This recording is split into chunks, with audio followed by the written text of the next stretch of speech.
Okay,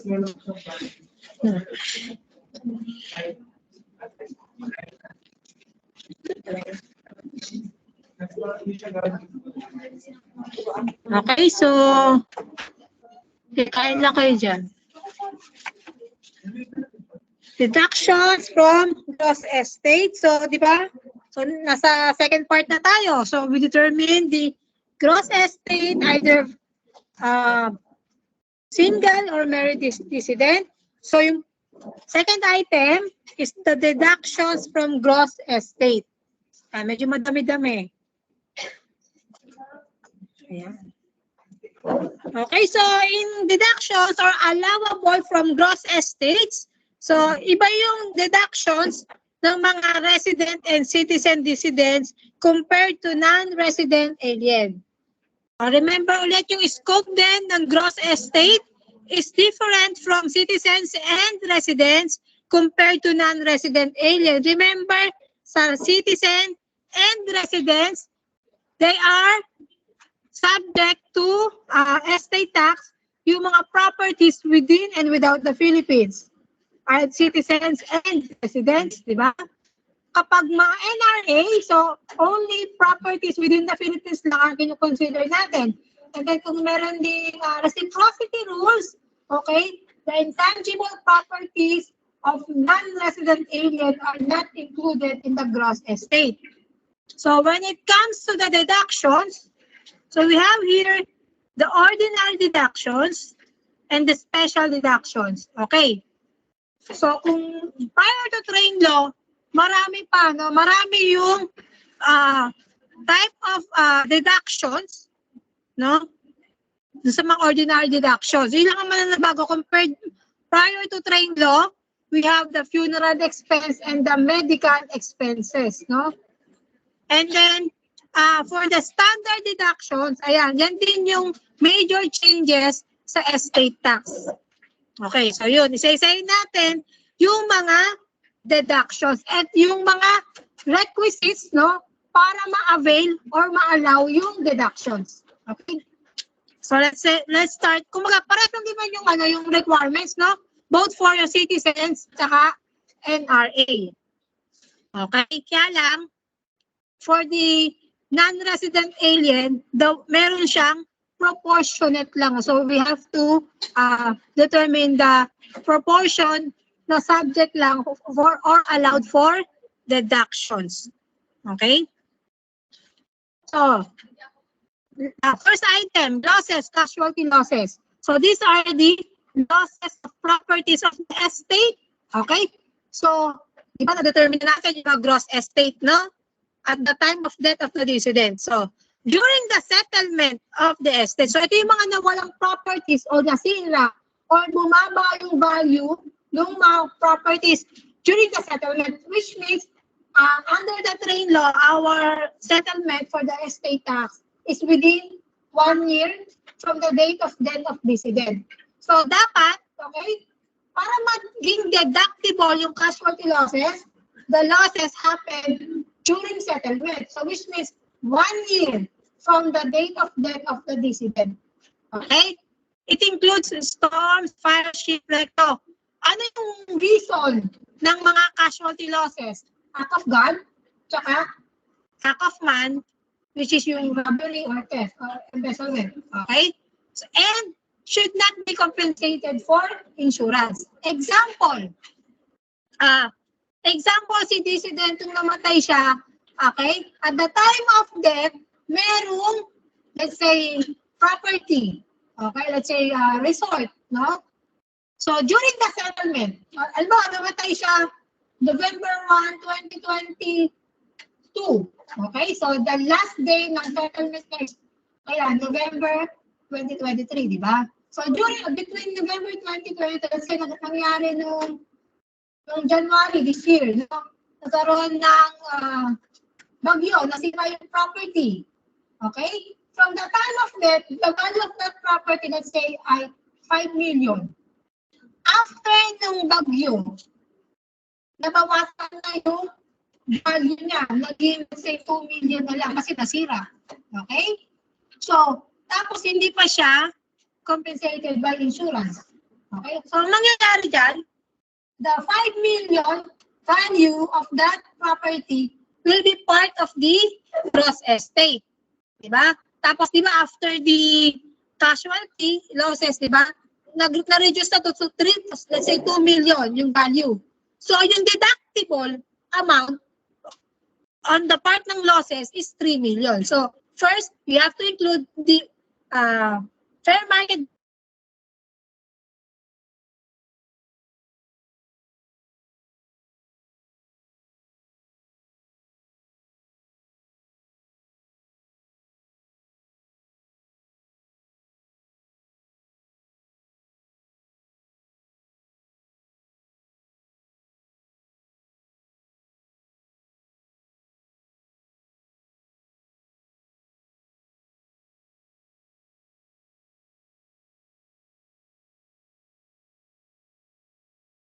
November 2, 2023. One day after the yung parang pinaka-date of settlement.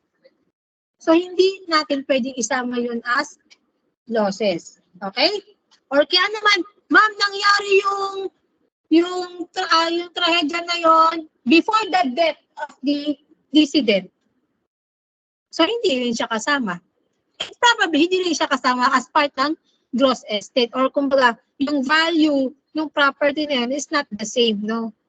So, basta ang requirement is within the, from the time of death up to the settlement. At walang insurance. Hindi siya covered ng insurance or hindi siya fully covered ng insurance. And then, the reason lang, act of God, tsaka act of men.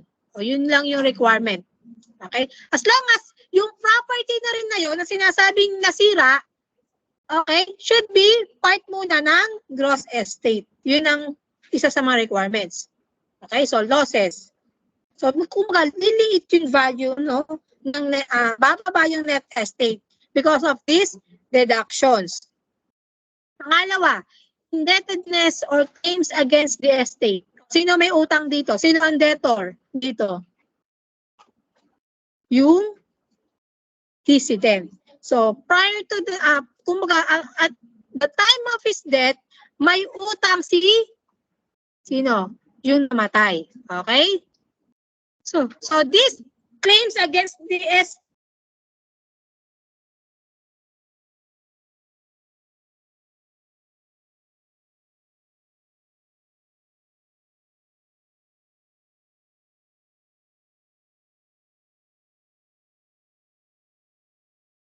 as deductions yung mga indebtedness or yung mga mortgages. Okay? So, requirements. Okay? So, the liability represents a personal obligation of the decedent existing at this time of death. Okay? It was contracted in good faith. The claim must be a debt or claim which is valid in law and enforceable in court. It should not be condoned by the creditor. Halimbawa, ma'am, ano yung mga klase ng utang? Halimbawa, ng utang kumbaga, si decedent ay isang empleyado ng utang sa company, may advances. So, yung proof, no, na mayroong advances si decedent, yun yung isa sa mga requirements. Halimbawa naman, paano ang utang naman ni decedent ay purchase of goods or services? So, in a form, yung proof na pagkakautang na mayroong sales invoice or mayroong service invoice, no? And then, isa pa, dapat hindi ito na-condone, no? Itong utang ni decedent. Okay? So, yun. So, maraming mga requirements, no? So, claims against the estate. Okay? So, under siya ng LIT, no? Yung kumaga, ordinary deductions. So, importante rin na igugrupo natin to as ordinary deductions. Okay? Kasi, meron itong relation doon sa isang klase ng deductions. Okay? So, you have to identify if it is part na ordinary deductions. Okay?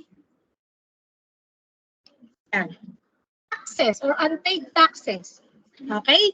So, these are the taxes accrued prior to the death of decedent. Example, okay, donor's tax on donations, unpaid business tax. So, in a case ng isang decedent may business, Okay?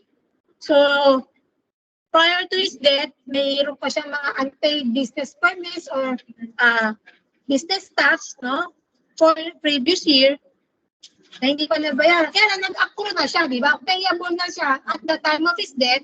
So, part yun ng deductions. Okay? Pero, okay? Eh, paano naman yung tax na babayaran for your estate tax? Okay? Hindi kasama yun, no? Yung nakukompute nating estate tax due is not deductible sa gross estate ni decedent. Tsaka, yung mga income. Okay? Kung naalala nyo nung last term, di ba yung topic is the income, no?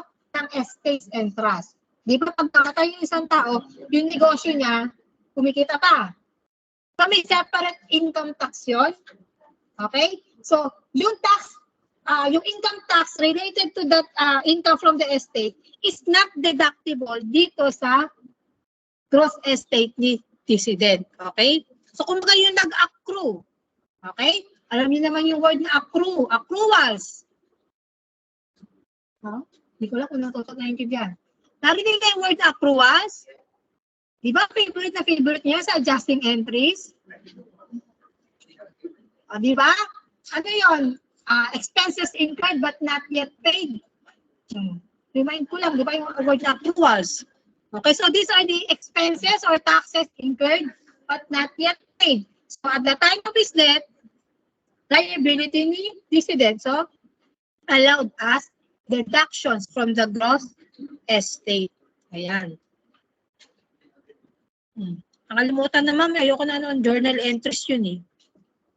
Ayan. So ito naman, I think nabanggit ko to last time. Claims against an insolvent person. So this time, ano yung role ni decedent dito?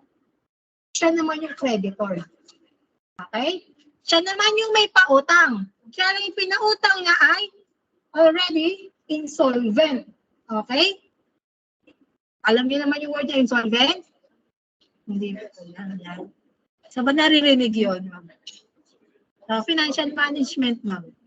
Okay? So receivables due or owing from persons who are not financially capable. Okay?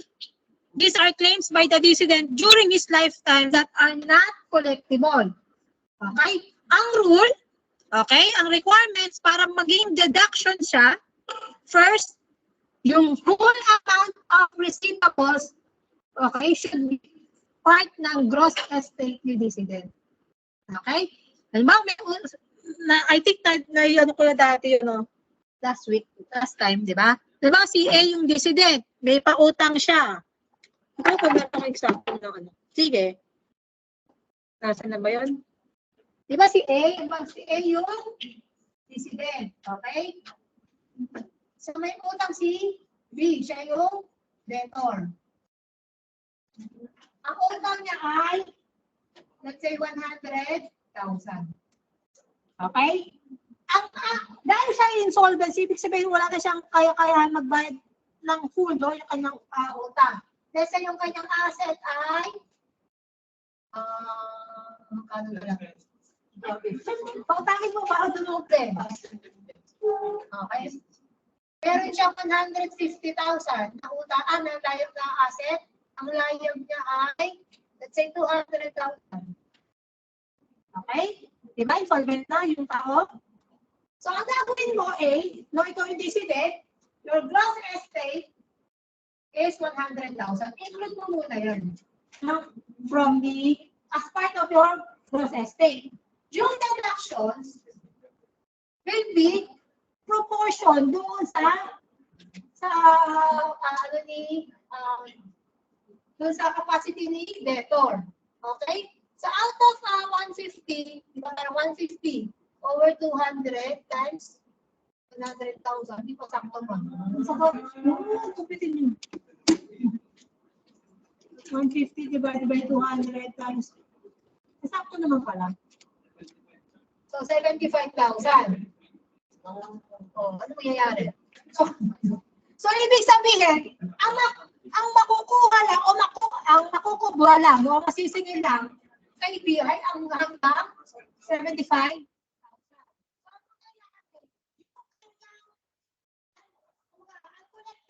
computing, 35,000. Okay? So, ito kasi yung collectible niya. So, yung uncollectible na part, yung, kumbaga, hindi naman makukubra o makukolekta, yun yung magiging part ng deductions from the gross estate. Kung simple, ano lang dito, ha? Paano katagdagan pa natin ang details? Okay? So, same information. Kaya lang, sa 200 na liabilities, okay? Let's say, 20,000 ay liability payable to government. Okay? Let's say, sa 200 na liability, 20,000 allocated to government. Okay? So, mangyayari dyan, ito, 180. Times 100 na lang. Uunahin mo munang bayaran yung mga utang kay government. Susunod mo lang yung mga ibang creditors. Kung mga priority, let's say 72,200. Let's say, yan. So, ibig sabihin, instead of 75,000 yung makukolekta mo, nasa hanggang 72,000 na lang. So, instead of 25, 20, ang kano ko? Let's say, 27,000 yung magiging claims against the estate mo. Okay? Kapag taas, ayun naman ay naka-state sa problem, ha? Saan ako? Ako ko, ha? Nasa MSM. Ayan. Nag-chat. Welcome back. Sige. Nasusunod, sana dito sila sa loob ng room. Okay? Okay, so only the partial amount, okay, should be collectible. Ano yung requirements? Kailan may requirements din, no? Dapat ma-proof mo na insolvent na si debtor. Okay? Dapat nandun yung isa sa mga requirements yun, no? Proof na insolvent yung debtor. Ayan. Meron kasi parang tumakas, pero hindi na nahagilap yung, paano ba, hindi na mahagilap yung nagkakautangan, yung nangutang. Okay, paano yan? Ma'am, hindi namin alam na si BI insolvent. Basta alam namin, hindi na siya makita. Kumbaga, ang reason lang niya is hindi niya mahanap si B. Okay, is it deductible or allowed pang maging part ng allowable deductions yung claims against debtor? Okay, so pag gano'n, hindi. Okay, so yung requirements lang must be insolvent. Okay, so yung portion, tsaka yung portion lang ng uncollectible, yung allowed as deductions. Okay? Kaya, for example, ito na pala yun. No? So, at total, si Pedro, the decedent, died with a total receivable of 800,000 from one. The latter was adjudged with bankruptcy by the court with only 1 million total assets, but with 1.6 million in total liabilities. So assuming that yung 1.6 sa creditors na yon, no? So Pedro would be expected to recover only 800 over 1.6 times 1 million or 500,000. Okay? So the claim against insolvent person shall be 300,000. Yung portion na uncollectible, yung magiging part ng allowable deductions. Okay? Baka kasi excited kayo makompute ito. Ito yung mailagay nyo doon sa allowable deductions. Okay? So, minsan nakakalimutan, nagmamadali eh. Alam ko, ganun lang yung proportion, tapos nakalimutan mag-bawas. Ayan. Another one, okay, pagmamayaman, no? So, transfer for public use, okay? The amount of all bequests, legacies, devices, usually, kapag ang dinonate, no, or ang recipient, no, ng property or personal property legatee, no, kapag real property devicee, okay? So it transfers to the use of the government of the Republic of the Philippines or any political subdivision thereof for exclusive public purpose. Okay? So ang gagawin, so kumbaga dinonate, no? Or tinransfer for public use. Ano ang kailangan? It should be for the use of the government. Isa yun sa mga prerequisites. Okay? That yung properties being donated or being transferred should be for exclusive public purpose only. Okay? Then, gagawin mo, i-add mo ulit muna yung, alam mo, yung property, alam mo, lupa yung donate mo sa City of Cabuyao para gawing school. Okay? So, yung fair market value ng real property should be part of the gross estate. Okay? The same amount will be part pa rin ng allowable deductions or transfer for public use. Okay? So yun, kung hindi agad, kasi kumbaga yung usually, part muna ng gross estate before ibawas. Yan. Ito naman, vanishing deduction. Pero mahirap ako mag-explain dito no? Ang daming namatay, no?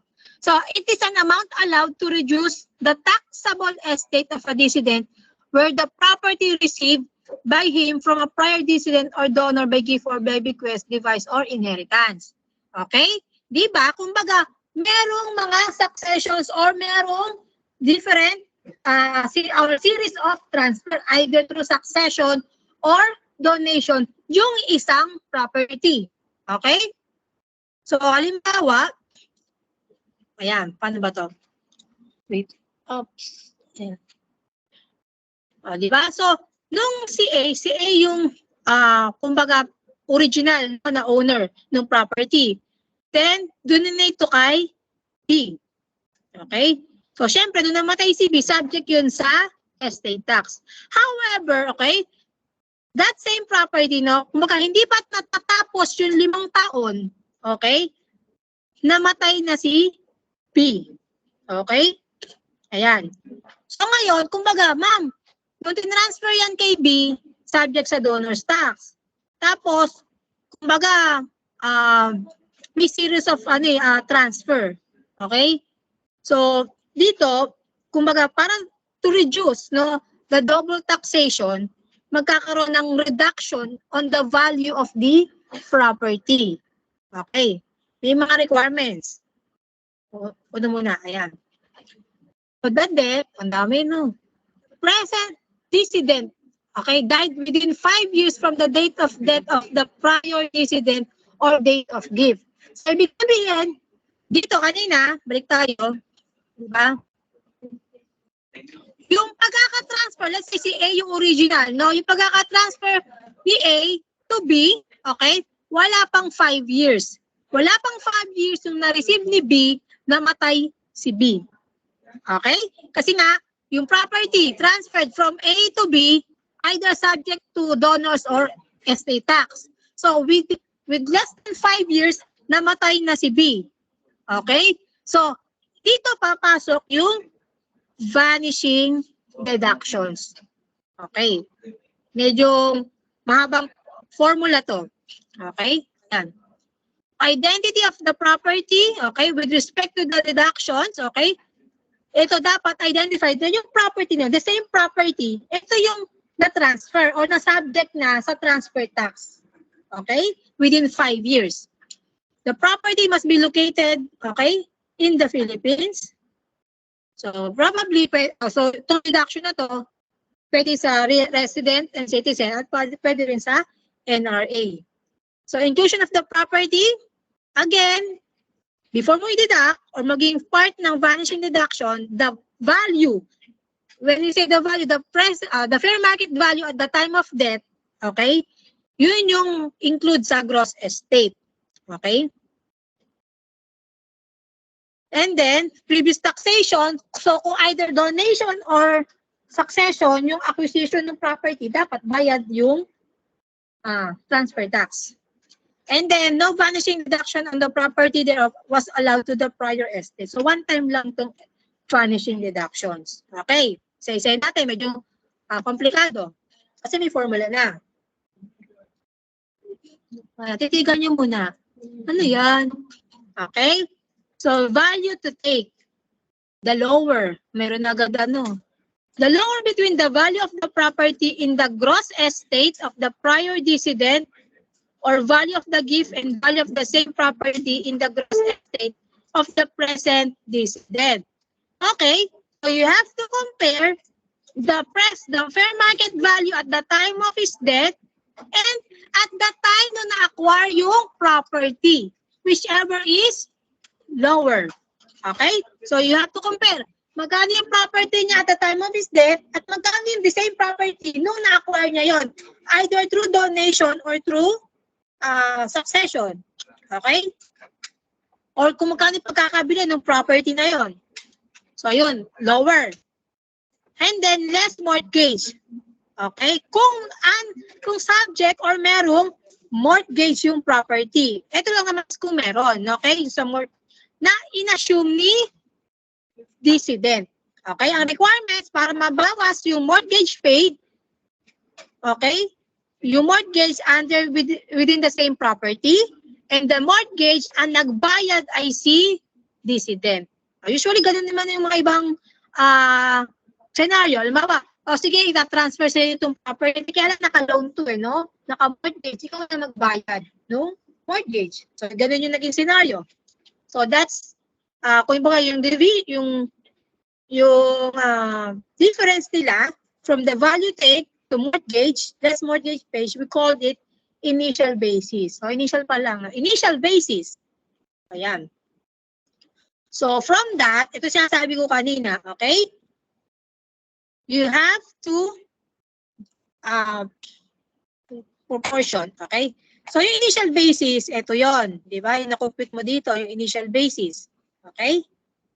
So, yung gross divided by gross estate. So, yung gross estate is the total gross estate of the decedent at the time of his death.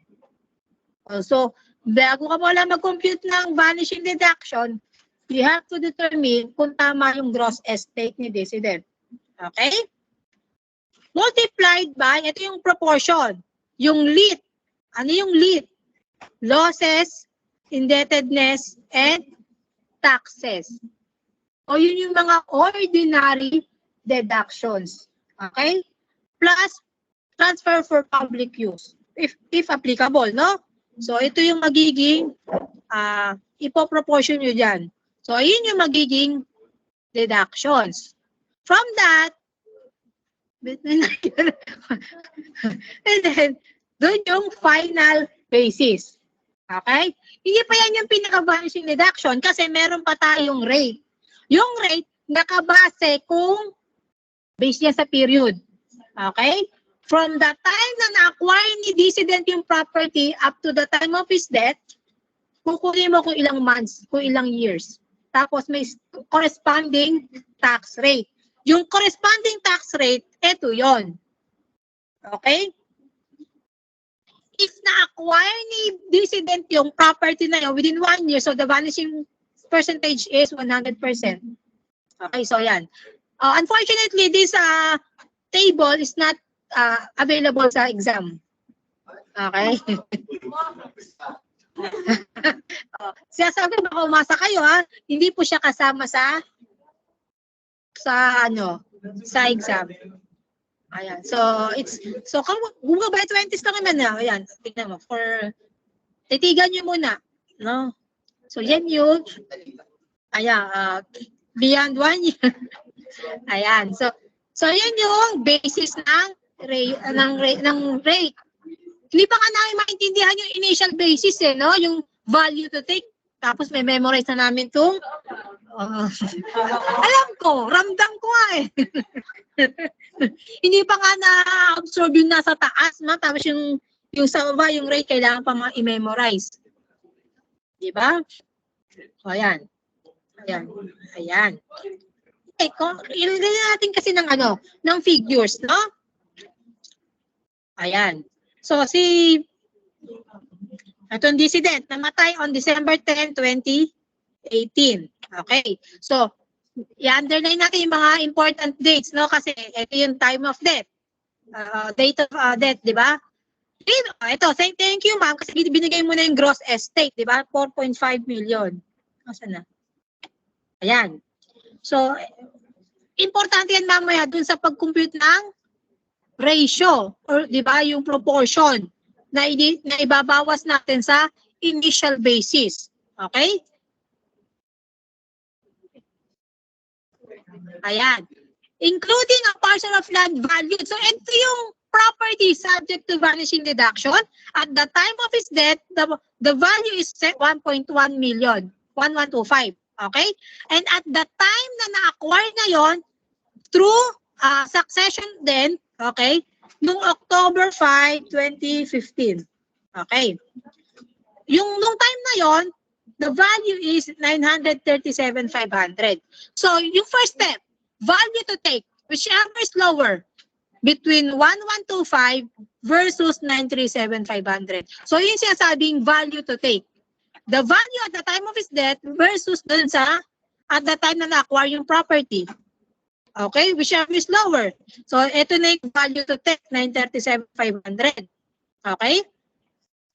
For estate tax purposes, in the estate of his father, the land was subjected to a mortgage, which was assumed by the decedent. So, 468,750. Okay? Sorry, that is the total mortgage, and then ito yung amount or portion na inassume ni decedent. Yung mortgage paid by the decedent. Okay? And that the total deductions claimed for expenses, losses, and including the unpaid mortgage of 2,821, teka lang ha, was 562,500. So, yung 562,500, ito yung magiging basis ng proportion. Ito yung lit plus transfer for public use. Okay?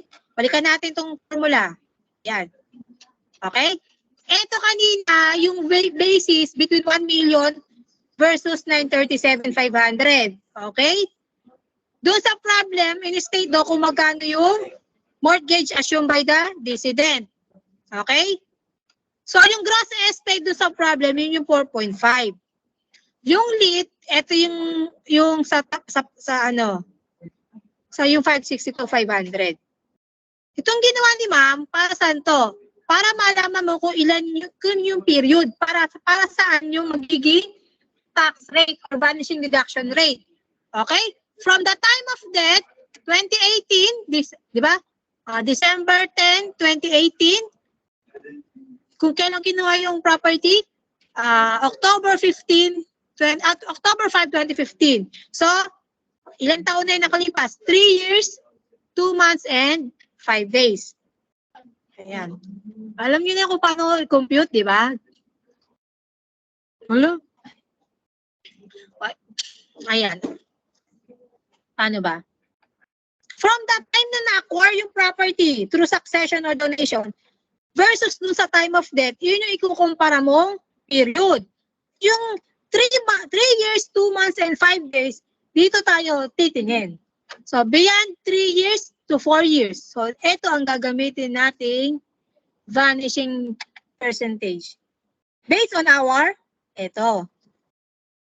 Ayan. Parang ano lang yan, di ba? Kung kukumpitin mo, ilang taon ko ngayong araw na to, eksakto. Oh, ano ngayon? 2023?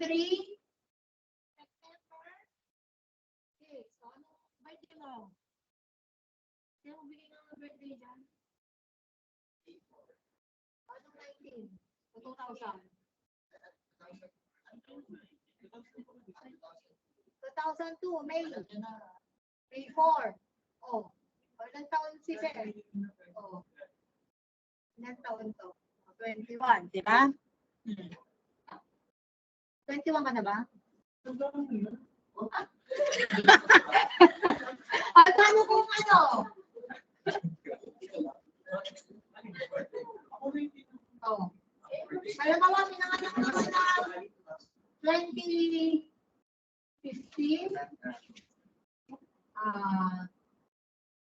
let's say November 10. Oh. Ano ko, kumpitin yan, ma'am? Oh, plus 10, ilang days? Plus 30. Baka kasi pag tinignan mo lang yung year, baka mapahamak kayo. Diba? Ayan, tingnan mo, ilang taon yan? Una tingnan mo, 12. Tingnan natin kung 12 years na. Kung isang kulang naman. O, diba? 26, ito magiging 8. Ayun pa dito lang 12 months. 29. Ito magiging 22. Ilang taon ito? 7. Oh. Pag ito lang tingnan mo, anong tingin mo? 8 years. Pag ginawa mo talaga ito, sakto.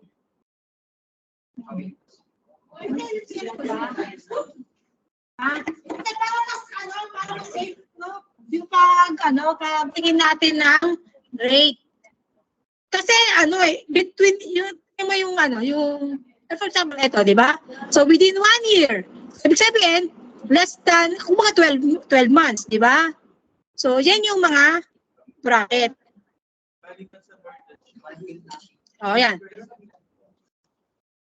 Palitan natin. Ano na siya? Na-receive ko noong 2020.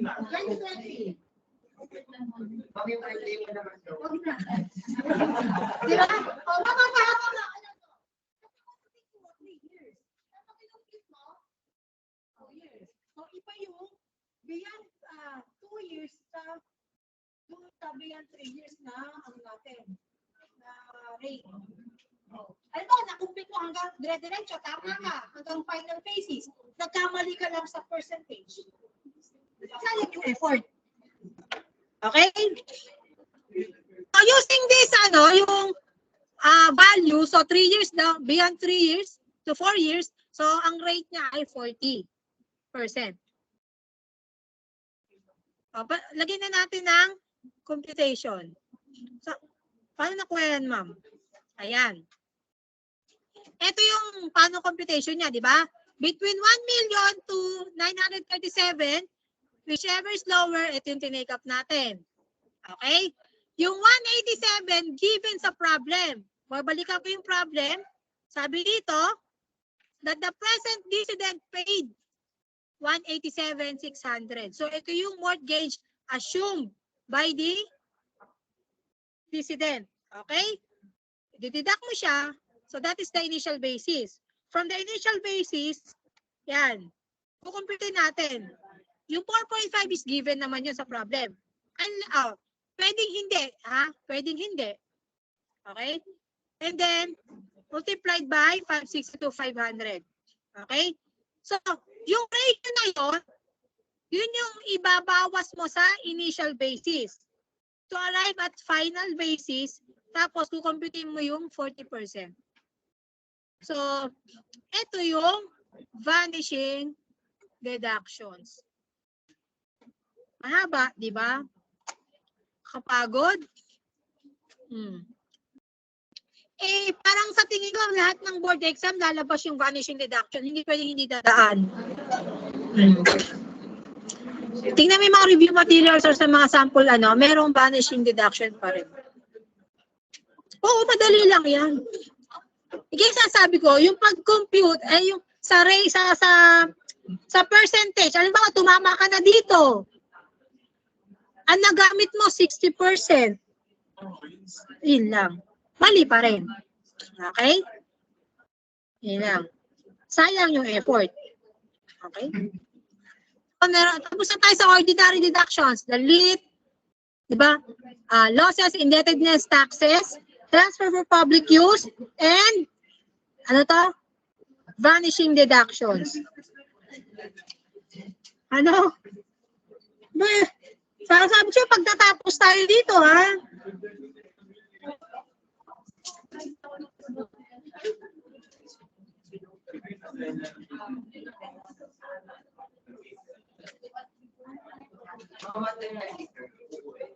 Okay? So, ngayon, special deductions. Okay? So, separate line item yun, yung special deductions. So, eto, yung special deductions, these are deductions from the gross estate na hindi naman talaga nabawasan yung gross estate mo physically. Okay? For computation lang ng estate tax, okay? Ito yung under ng special deductions. Okay? So, hindi ito kabawasan doon sa estate na i-distribute sa beneficiaries. Okay? It does not need substantiation or proof or requirements or requisites para ibawas. As long as you are a resident or citizen, you are allowed up to 5 million standard deductions. Okay? If the decedent is a non-resident alien, hanggang 500,000 yung standard deductions. Okay? Bawat decedent to, ha? Either ikaw ay married or single, okay? Basta ikaw ay citizen or resident, entitled ka sa 5 million standard deductions. And if you are NRA, hanggang 500,000 yung standard deductions. Okay? Family home. Okay. Sino lang, itong family home, ang entitled dito is only citizen or resident.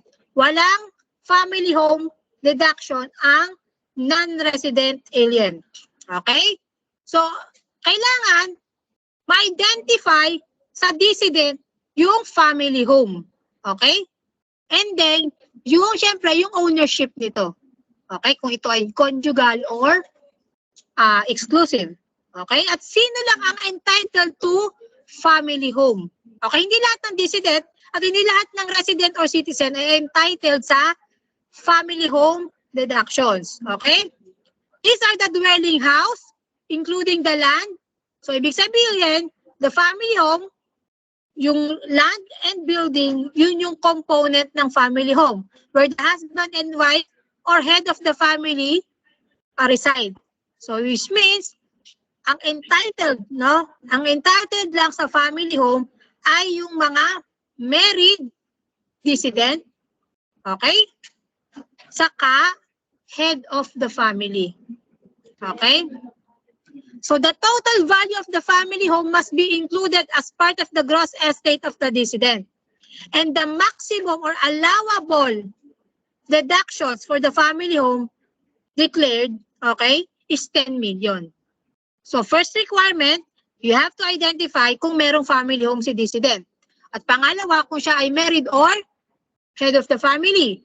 Pangatlo, the value of the family home should be part muna ng gross estate. Tsaka pa lang tayo maggagawa o magbabawas ng deductions as family home. But eto, paano yan? Absolute ba yung 10 million, ma'am? Okay, tingnan natin. So, ibig sabihin, kailangan, hindi ba, alam ba, ang value ng property niya is 8 million. Okay, hanggang 8 million lang yung family home deductions. Okay, so tingnan natin dito. Ano ba? Family home, let's say, okay, the family home valued at 15 million, the decedent was single. Magkano ang allowed family home deductions?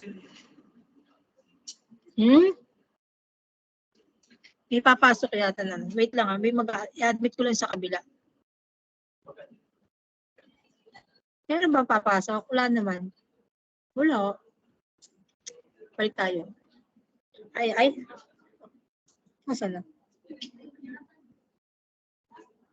So, family home, ang requirement kasi, head of the family tsaka married. Oh, kaya, hindi siya entitled sa family home deduction.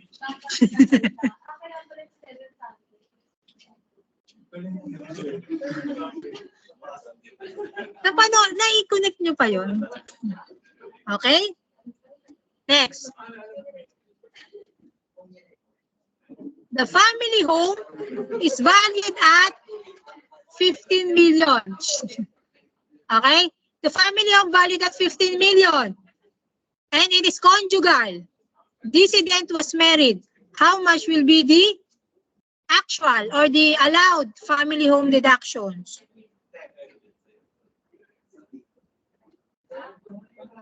Okay? Conjugal yung property. So, the value, kalahati ng 15M, 7.5. Which, dapat hindi mag-i-exceed. Allowed lang is 10 million. Hindi naman pwedeng 7.5 yung value, ang deduction mo ay 10 million. So, up to the amount ng family home. But not exceed, pero hindi mag-i-exceed ng 10 million. Pero diba, if yung 15 million sa gross estate, common po siya. Oo, at ang ilalagay mo sa gross estate is 15 million. 7.5. Ano, nasakit na ulo ni mo. Ganun talaga. Conjugal. Tapos yung basis mo ng 10 million, hatiin mo muna. Okay? O ayan, magkano? So, the family home valued at 30 million. The property is conjugal. Decedent was married. How much will be the allowable family home deduction? Ayun. So, doon na yung 10 million. It is between 15 million versus 10 million. Okay, di ba?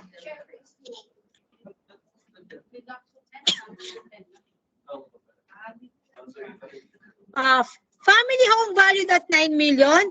Decedent was single and head of the family.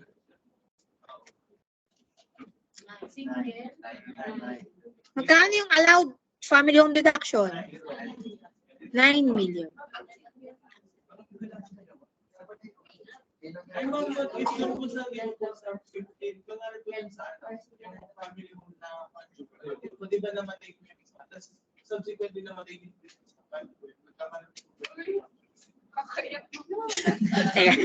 Teka na. Isa-isa lang muna pa. Kasi di ba, namatay yung isa. Okay? May iba na yung yung ownership noon, di ba? Pwedeng kalahati dun sa asawa, kalahati dun sa mga anak. Okay?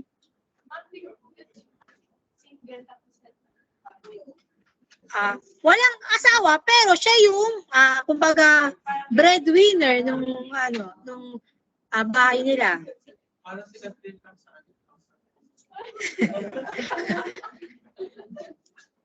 Talaga ba?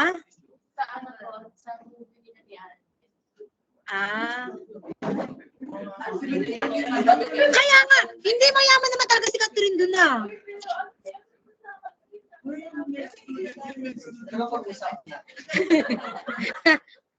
Hindi na pa nag-clear pero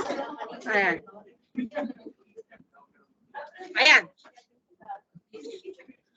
Family home valued at 16M, of which 9 million is allocated to the land exclusive, 7 million to the house conjugal. Decedent is married.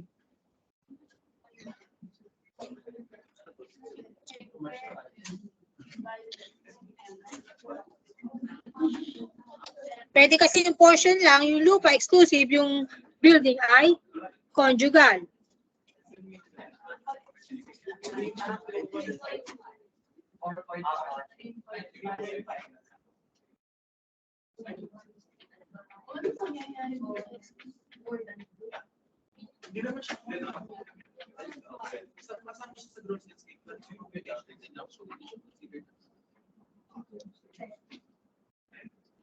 Magkano?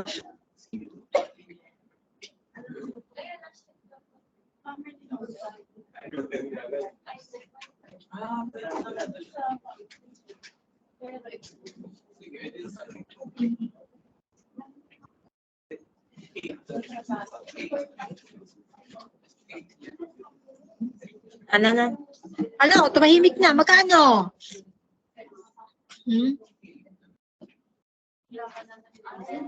Okay? So, yung magiging comparison mo is the 12.5 million versus the 10 million. Ito. Okay, isa na. Diba? O, yung pinaka Ang isa pa nga ulit. alin. Ayan yun, di ba? O yan na. Okay? So, ayun yun, di ba? Yung lupa, exclusive property. So, ibig sabihin, the whole amount will be part ng family home. Yung building, conjugal. So, yung kalahati lang, yung magiging part ng value ng family home. Okay? So, the gross estate to be included as part ng family home is 12.5 million. Okay? So, you compare that to the maximum allowed na deduction, which is 10 million. Diba? So, hanggang doon lang siya sa 10 million na allowed deductions. Ako ano ko? Marami pa namang ganyang mga tanong.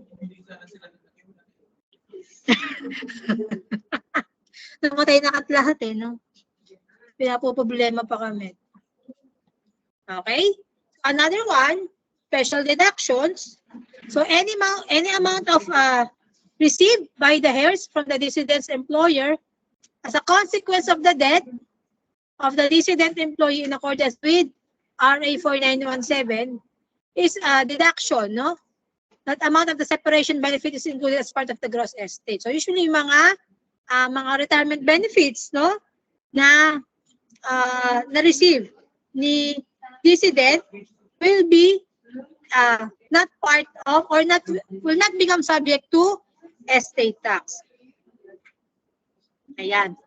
O mas pinakomplikado pa natin to. So we have to compute for the share of the surviving spouse. Okay. Saan kaya to? Okay, so dito, di ba? After identifying anong property regime, kung siya by conjugal or exclusive property, okay? So, di ba may tatlong columns, di ba? Exclusive, common, and total. So, yung mga deductions din doon, meron din kanya-kanyang kung exclusive or common. Normally, the ordinary deductions are common deductions. Okay?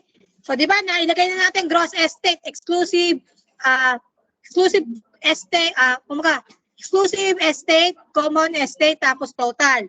Pati yung deductions, i-aalay natin kung exclusive or common. Okay? So, para doon sa pag-arrive natin ng net common properties, doon lang pa tayo mag-divide by 2. Yun yung tinatawag nating share of the surviving spouse. Kuha? Hindi, ma'am. Okay? So, the share of the surviving spouse is 1/2 of the net conjugal or community properties of the spouses. Okay? Parang ganito sa example natin. Hindi. Alam mo, na-compute mo na. Di ba? Ang sipag yung magawa ng mag-compute. Ay, hindi. So, kailangan kasi dito, pantayan natin yung pro forma natin. No? Sige, magbigay na tayo ng example mamaya.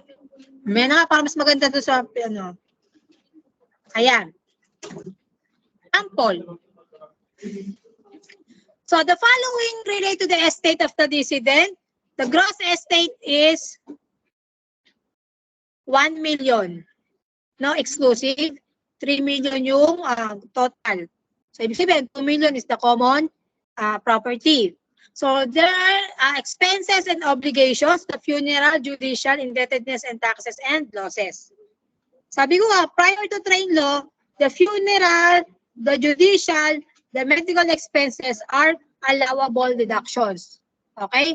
Pero sa train law, hindi na siya qualified as deductions. Okay? Pero actual siyang expenses. Di ba? Kapag may namatay, may mga funeral expenses. Okay? Dati nga may allowed ka pang, for example, kailangan mag-withdraw sa bangko. So, para may panggasto sa funeral. So, na-allowed yun. So, dito, for example, ayan. So this type of expenditures or deductions, the indebtedness and taxes normally ay common deductions. Okay? So compute the deductions for the share of the surviving spouse. Parang ganito kasi siya. So, di ba? Exclusive, common, total. So yung gross niya 1M, 2M, tsaka ang total is 3M. Okay? Yung deductions, the allowed deductions is only 400,000. So, saan mo siya ipaplat? Kasi importante na alam mo kung saan mo siya ipaplat. Kasi may effect siya dun sa computation ng share of the surviving spouse. So, let's say, the allowable deduction ay dito. Yung 400,000. Yung indebtedness and losses. So, you will arrive at the net estate 1M, 1,600,000, tapos 2,600,000. Okay?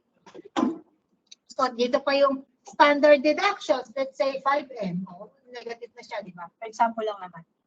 Tapos may yung family home, nakadepende pa yun kung saan siya, di ba? So, na ilalagay ko exclusive or common. Okay? So, assuming ito muna. Okay? So, what will be the share of the surviving spouse? Kung ito yung estate, common, dito tayo mag-divide by 2. So, yun. Kaya importante kung saan mo itatapat yung deductions. Ito na yun. Oo. So, let's say, ayun muna.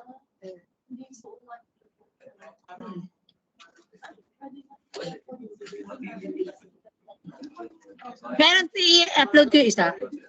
Ayan. Okay na? Pero ba tayo mga sample mamaya?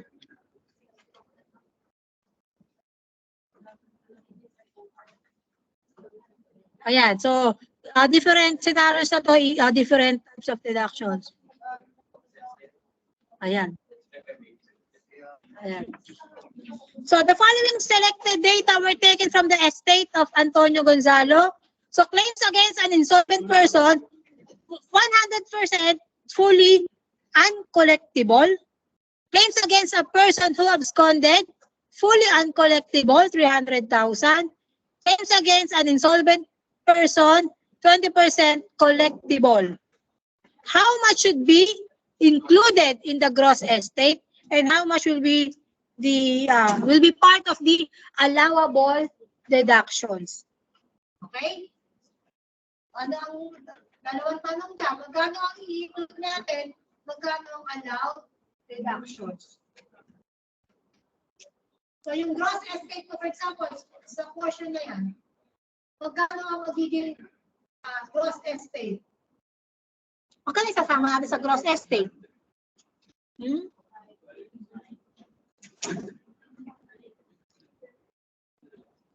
Magkano?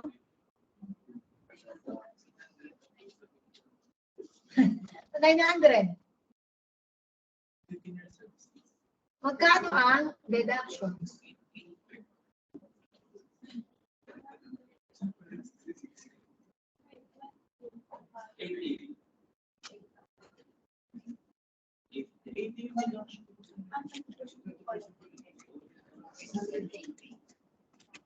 Magkano yung magiging deductions? Ha? 900 yung gross estate. Magkano yung allowable deductions?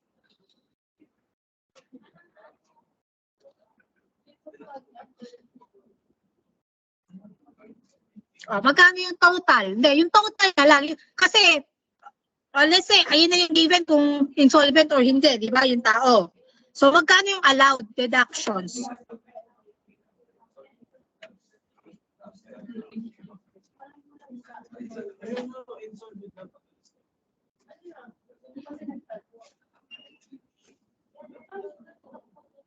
So, kasi nagpapautang no? So, kasi huwag ka nagpapautang. Hirap kolektahin. Magkano? Sa grupo na to, magkano? Doon sa kabilang group? 580, yung iba. Wala ka, ma'am. Ayan. So, tama. So, the amount to be included is 900,000. Yung deductible ay 580,000. Ay, ang problema kasi ng required na eh. Dapat, kaya mo pa siya kabulin, di ba? Nagtago lang. Okay? Pero hindi siya, pero kumbaga nagtago lang siya, pero may kakayaan pa siyang magbayad kasi hindi siya insolvent. Okay? Ito na, sige. Balik tayo sa vanishing deduction. Ayan. So, kasi dami pa namamatay, di ba? So, okay. So, ano yung formula?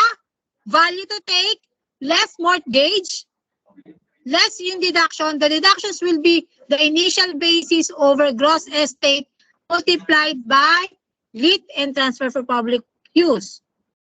Tapos, yung sagot doon will be the final basis multiplied by the vanishing deduction rate. So, anong gusto mo unahin? Siyempre, tingnan mo kung magkano yung value to take. Whichever is lower.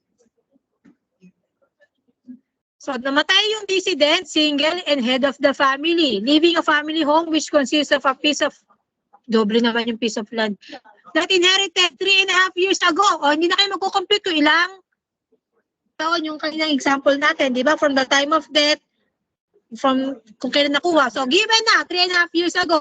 So, tatandaan mo lang kung 3.5 years ago, ano yung vanishing deduction rate? 40. So, at the time of that inheritance, the value is 600,000. And at the time of death is 800,000. So, meron na tayong pipick upin, value to take, whichever is lower, 600 or 800. Okay? And a house there on which he built at a cost of 650,000. Okay? Pero ang subject lang sa vanishing deduction, yung land. Okay? So, from that land, meron din na yung bahay. Okay? Na ang value, ang halaga noon is 650, but at the time of his death, the value is 450. So, other properties in his gross estate have a fair market value of 550. Unpaid obligations at the time of death amounted to 300,000. So, in this case, walang mortgage assumed by the decedent. So, pwedeng tumalo na doon, no? From the initial, the value to take, yun na rin yung initial basis. Kasi wala namang inassume na mortgage. Okay? So, you have to compute the gross estate at the time of his death. Magkano yung magiging gross estate niya?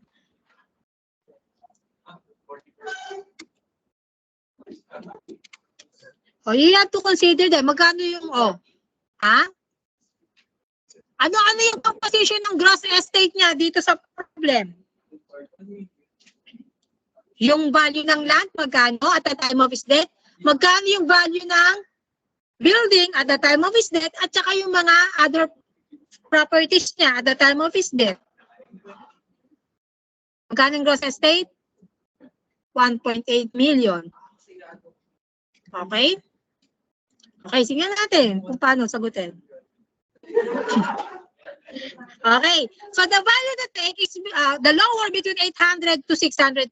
So, yun. So, sa problem, walang binigay na, walang in-assume na mortgage. So, direkto na siya. Yun na rin yung initial value. Okay? So, yung initial value over the total, the gross estate, sabi nyo nga, 1.8. Okay? And the total lit, okay, losses, indebtedness, and taxes is 300,000. Okay? So, yun yung deductions mo from the initial value. Okay? So, the final basis is 500. So, yung vanishing deduction rate na 3.5 years is 40%. So, the total vanishing deduction is 200,000. Diba?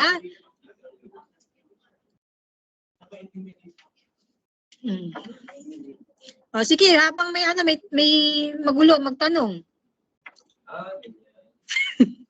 Okay. So, dito sa the moment na hindi niyo nakuha tong gross estate.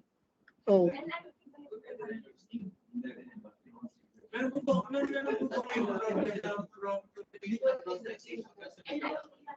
Meron.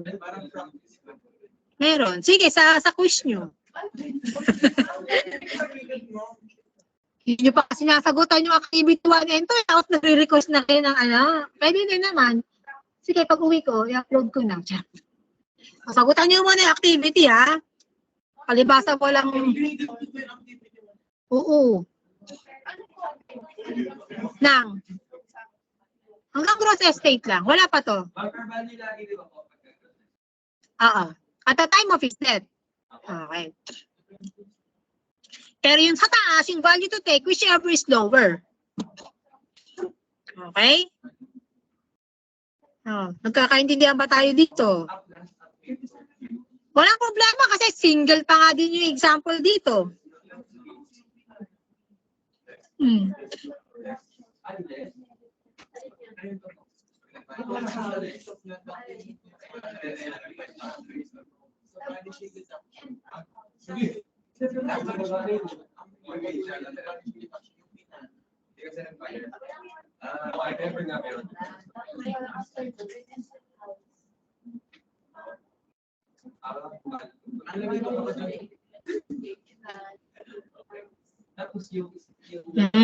Ano daw, ma'am? Kasi may narinig yung family home. Hindi ko naman tinatanong kung magkano yung family home deductions eh. Vanishing deductions lang.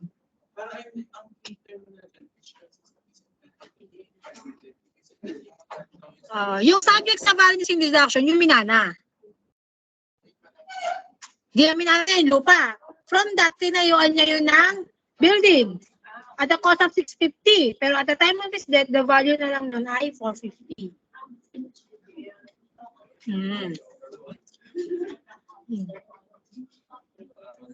Gets? Yung sa kabilang table. Kabilang barangay, okay? Next. Ayan. Oh, meron namang share of the surviving spouse. Parang,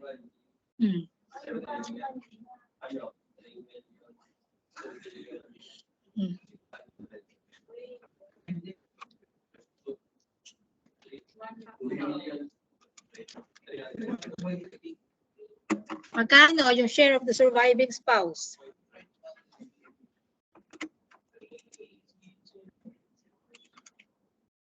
Magkano yung exclusive 3 million minus 1. Ano po?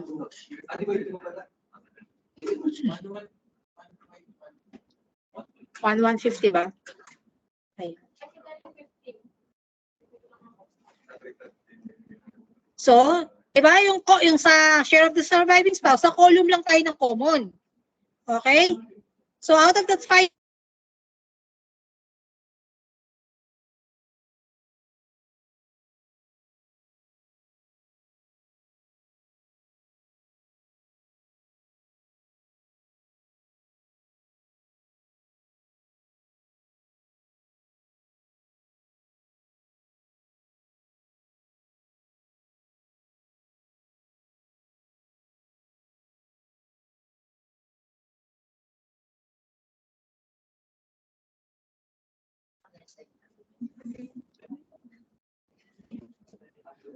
bakit na lang? Pa-present ko sa inyo mamaya yung sa mga ano.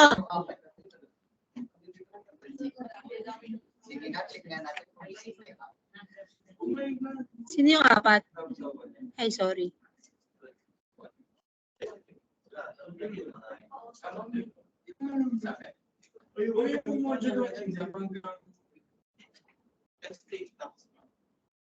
Hanggang donors. Donors. Mag-bit lang yung donors tax. Yung assessment? Oo daw, 4. So sabi parang na-inform na ba kayo? Yung module 1, module 2, module 3. Yun yung normal na ginagawa natin. Then, yung pang-4, Yung may cover to cover. Yung module 1, 2, and 3, pwede tayo mag-adjust doon. Hindi tayo sumunod sa schedule. Pero yung cover to cover, kung ano yung naka-schedule, yun yun. Oo.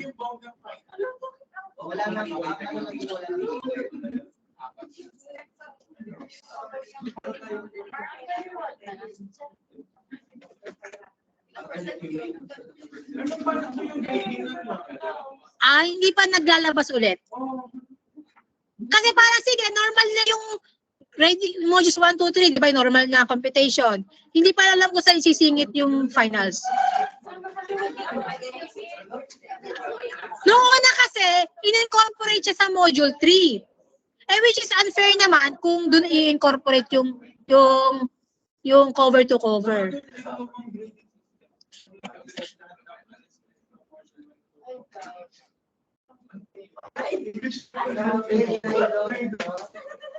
Okay, kita ba? Ayan, okay? So, ito yung sample ko no, ng computation ng mga family home, yung mga different scenarios, okay? Kita ba? Ayan. So, let's say the decedent is unmarried, but hindi rin in-state kung head of the family. Okay? So, the family home is worth 30 million. Okay? So, let's say, ano na siya? Head of the family siguro to, no? So, the head of the family, so 30 million yung family home. So, ang allowed deduction is 10 million. Okay? Ganyan yung pro forma. No? Hindi pa naman. Huwag muna. Hindi pa tayo nakakabot sa cover to cover eh. Sumasakit nga ulo ko kung paano ko gagawin yung exam eh. Okay? Ayan.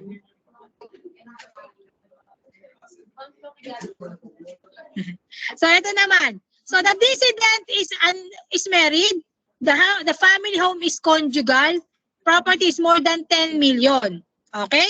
So, di ba nga, pag married decedent, ganito yung format. So, let's say, given na sa problem, no? Na-identified na yung exclusive and conjugal. So, dito, ang focus ko lang muna dito is paano yung family home deductions. Okay?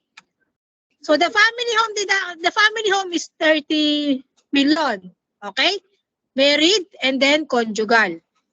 Okay? So, yung family home deductions, no, hindi siya, although it is conjugal, okay, yung kanyang deduction, okay, dahil siya ay special deductions, dito siya pupwesto dun sa total. Okay, ganito ha. Yung para sa pro forma, sinasabi ko mga ordinary deductions, whether it is exclusive or conjugal, dito yung magpo-fall, no, yung mga ordinary deductions. Pero kung special deductions, i-extend mo na agad siya sa total. Okay? Diba? So, the conjugal property is 30 million. So, divided by 2, 15. Diba? 15 versus 10 million. So, the maximum allowed deduction is 10 million. Ayan. Ito rin yung sample kung paano i-plot yung standard deductions. Okay? So, ma'am, paano yung share of the surviving spouse? Okay. Paano ba kasi magkulay dito? Wala yata, hindi yata. Ay, naka-secured kasi bawal magkulay. Ayan. So, dito, ito na nga yun, yung 10 million na deductions. Di ba? Family home. So, incorporate na natin yung share of the surviving spouse. Okay? Di ba? So, for example, the net conjugal estate is 42 million. Okay? Hindi mo dyan ilalagay yung share of the surviving spouse dito sa total. Okay? Kaya dito medyo, kung yung computation, talagang magsusulat talaga tayo para medyo tama yung ating pagpa-plot, no? Ayan. So, kung ganyan para pinaka-pro forma. Okay? Next. Okay?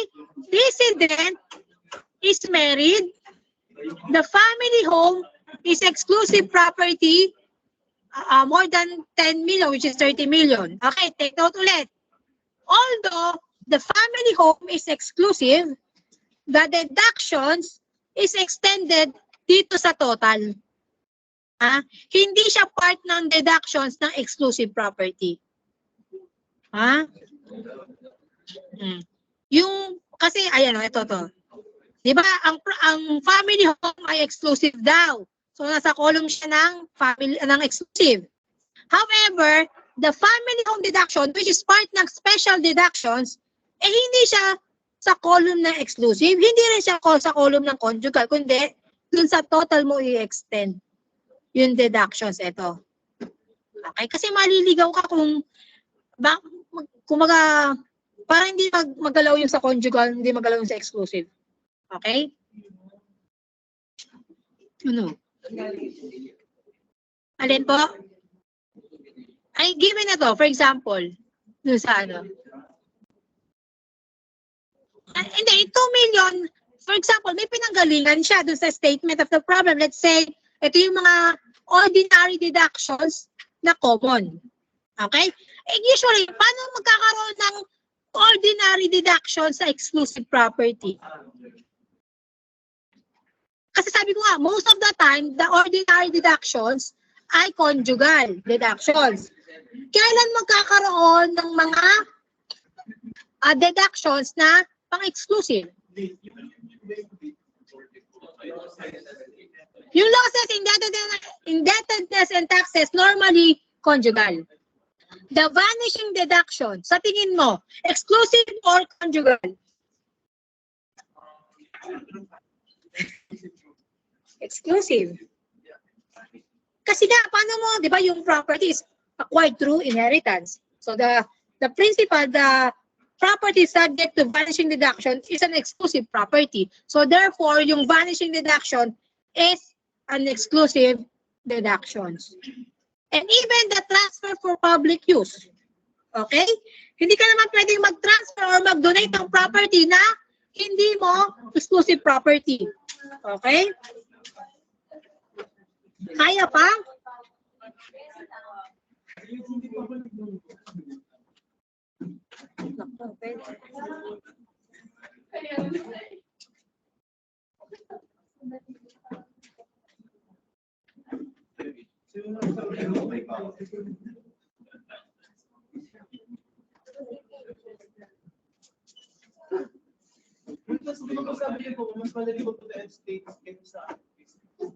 Oo nga.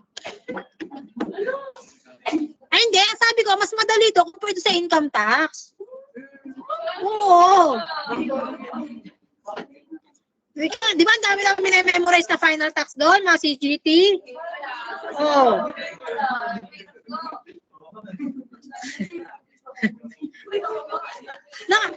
Di ba kayo nag-enjoy din sa sipag kakaakot? Di ba? Oo.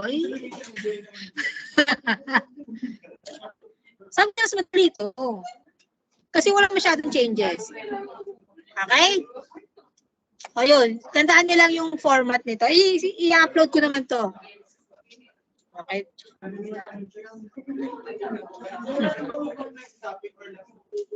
Siyempre yung tax due na.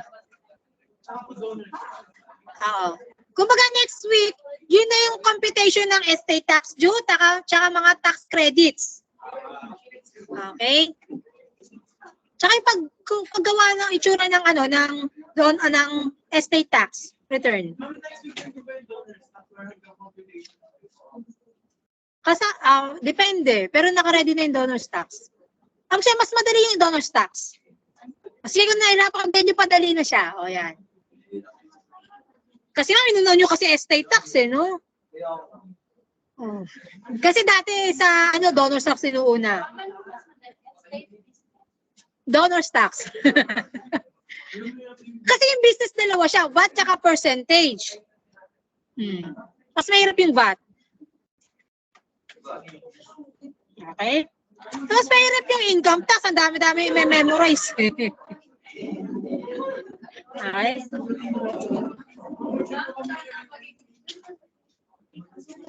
Ayan. So, ito naman. Dissident, unmarried. The family home is 10 million.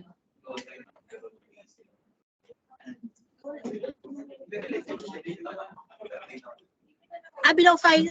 So, dito, di ba? So, the family home is less than 10 million, which is 9 million. So, the standard, the family home deduction is 9 million. Di ba? Nagpapakomplikado lang naman talaga kapag ang dissident ay married. In this example, ang dissident ay single. Di ba? So, ilang column lang siya. So, lahat siya nasa exclusives. Iisang column lang yan. Okay? So, walang hahating share of the surviving spouse. Okay?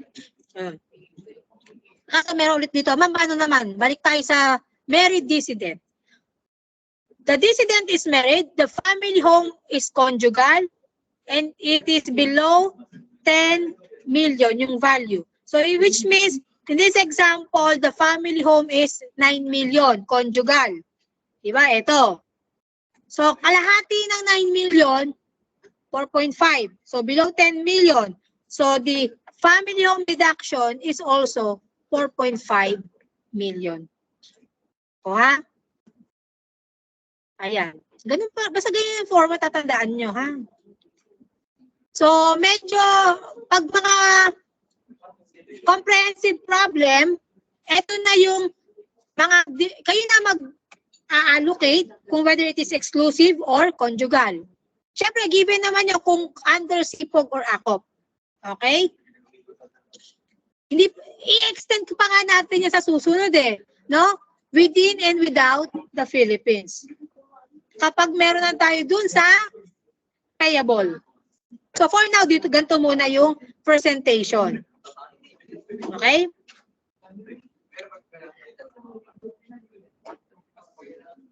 So ganun lang naman. Ayan. Ito na isang kwento. Dissident is married. The family home, exclusive property, and below 10 million. So the actual amount of the family home is 9 million. So the deduction is also 9 million. Although the dissident is married, kasi yung property na family home is exclusive. Okay? So yan. So ito medyo, ano lang, basa-basahin ninyo. Okay? Kapag in-upload ko kasi to, may kasama itong donor's tax. Okay? Meron din itong mga kasamang computation tax due. Okay? Papakita ko lang sa inyo yung sa donor's tax na illustrative computations or samples. Ganyan lang, diba? Mas madali lang sa donor's tax kasi ganyan yung tsura. Oh. Kada donate, meron kang computation. Para nag-accumulate lang siya within the year. Okay? So, kaya mas madali yung donor's tax. Okay? Nakuha? Kailan yung thesis nyo? Next? Fourth year pa kayo?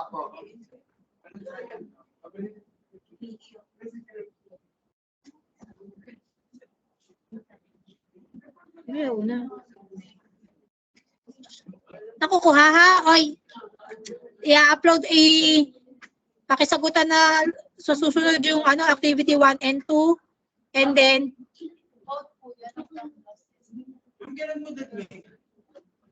wala pa nga hindi dahil wala, hindi nyo pinapakilaman no. Pag kaya ba yung bakit naman 1 hour yun, tigwa 1 hour 20 items true or false saka multiple choice theories wala pa.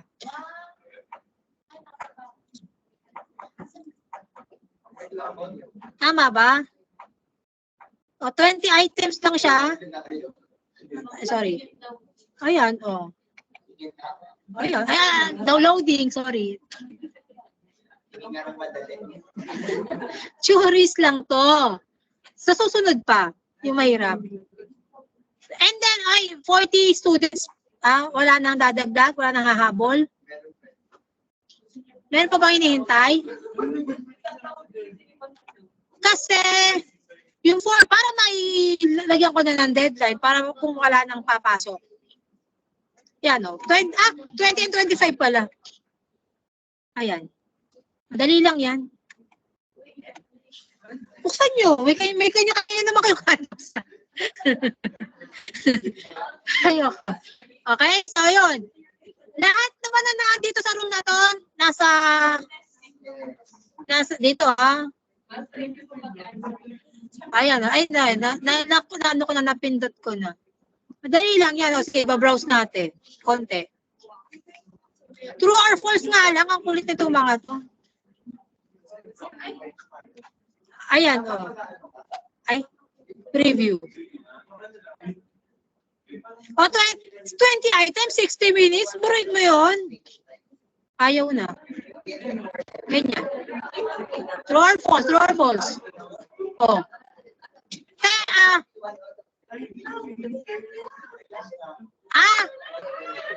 Yung activity 1, true or false pala. Yung activity 2, multiple choice. Ayoko na, tama na. Tama kayo, naka-record to. Di ba naka-MS Team to?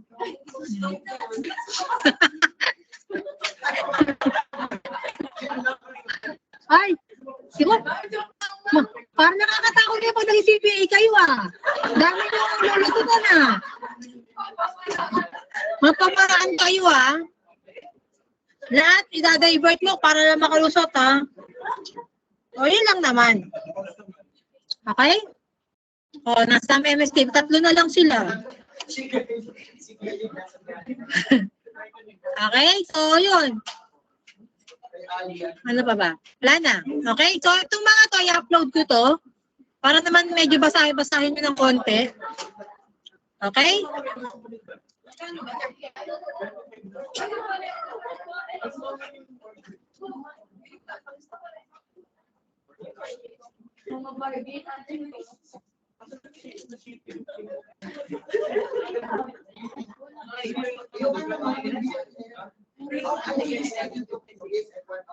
Saan ang faculty? Nasa faculty room dito? Dito?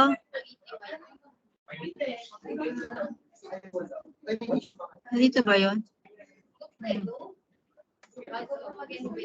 Ay, dito. Pwede nandun sa kabilang building. Wala. So, kaya ito mga 12:30. Okay? So, yun na muna. Ay, paki-open agad. Tamad kasi ako mag-announce, no? Nakakatawa, nakakalimutan ko, pak! Hindi. Buksan nyo kasi yung canvas nyo, ha? Kagaya na, nag-post na ako ng quizzes o yung activity na sa quizzes. Wala man lang kibo sa inyo.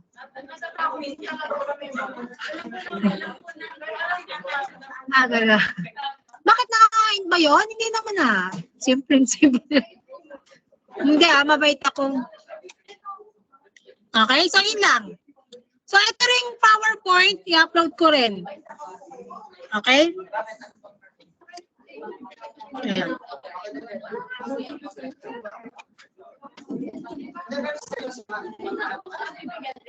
Okay na? O sige. Basta pa ako lang dito.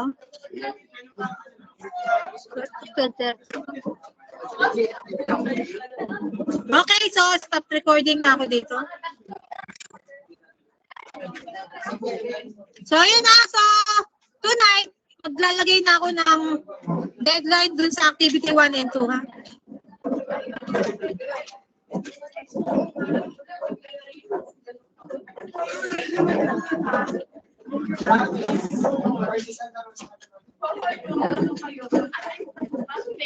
Sige.